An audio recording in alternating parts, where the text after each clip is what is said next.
Greetings FFG fans! If you want to know if they announced something cool for your game but don't want to sit through 45 minutes of dad jokes, then this is the video for you. The Fantasy Flight Games In-Flight Report is an annual presentation to the public about the forthcoming year's products. It was usually given in person at Gen Con in the US on the evening before the convention starts.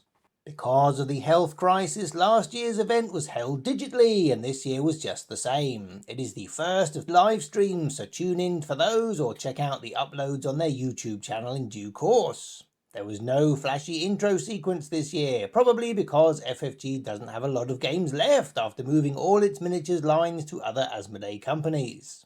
It was presented by FFG's premier gesticulator and head of studio Chris Gerber. Once again, there was no reason why this needed to be done live, other than marketing thinks it's a good idea. As Descent is the game they have spent the most money on, it took front and centre, literally by putting the playmat on the gaming table. They showed off licensed dice, a book cover and a prototype miniature from the future side story product Ghosts of Greyhaven, as well as not showing you future miniatures too. Size does now matter, it seems.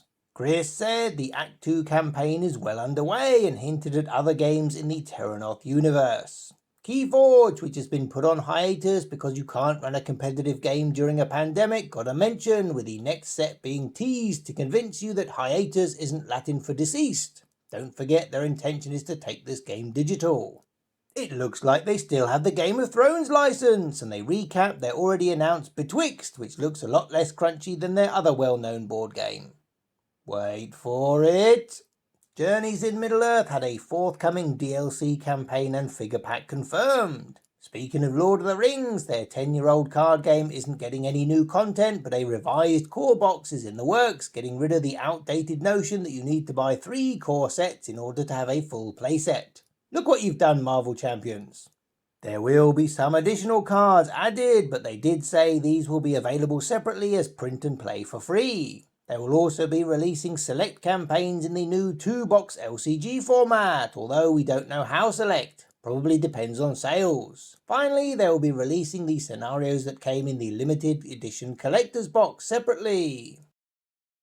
The next Marvel Champions Hero Pack will be Vision, and the next campaign expansion will be Sinister Motives, a Spider-Verse themed box with Ghost Spider and Miles Morales as the heroes. Expect a Vision preview article in the next few weeks, and both of these, yes, you guessed it, next year.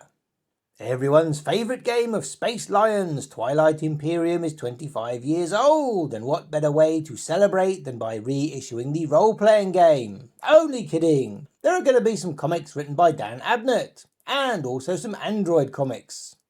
FFG will be partnering with Event Merchandising to release L5R, Arkham Horror, and eventually Twilight Imperium knickknacks, because clearly your wallets have been on easy mode. Yes, you may have Arkham Horror news. Unfathomable, which is actually available to buy in some countries, was announced as being delayed with a US release hopefully by the end of the year. Gasp shock horror, there was no mention of the Arkham Horror board game. They could have at least hidden something under a cloth and pretended. The card game, however, saw official confirmation that previous cycles will be re-released in the new Edge of the Earth 2-box format. This will begin next year with the Dunwich Legacy expansion, which they confirmed will have no additional content. Although it would be nice to have some errata updates, right? There is new artwork for the Investigator expansion box cover to help you tell the two products apart. There was also the announcement of this year's Gen Con standalone scenario, which people will be playing literally tomorrow at the FFG Games Centre. Or Games Center, as it has been rebranded to. Maybe we'll see some copies on eBay. Anyway, Machinations Through Time is a Stargate Arkham Files crossover, or at least time travel themed. He literally called it a chronological caper. It can be played in epic multiplayer mode and takes place in Arkham in 3 time periods. The 1890s, the 1920s and the 1950s. Maybe we'll see a return of the 3-colour encounter cards from War of the Outer Gods for the different eras. Who knows? This is another product scheduled for first quarter of 2022, but you know what release dates are these days.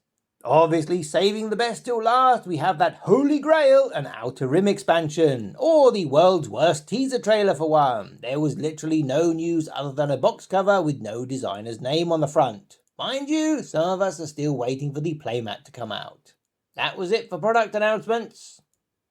And then things got super weird, as they wheeled out the highly talented Nate French, who took 12 minutes to say they were letting their employees submit their own game ideas and had been thinking about making a legacy game, because you couldn't have an in-flight report that was 20 minutes shorter than last year's. That's all, folks. Let us know which products you are looking forward to in the comments below. It's the mugs, isn't it? You know it's the mugs. Admit it, you don't have enough Lovecraftian kitchenware.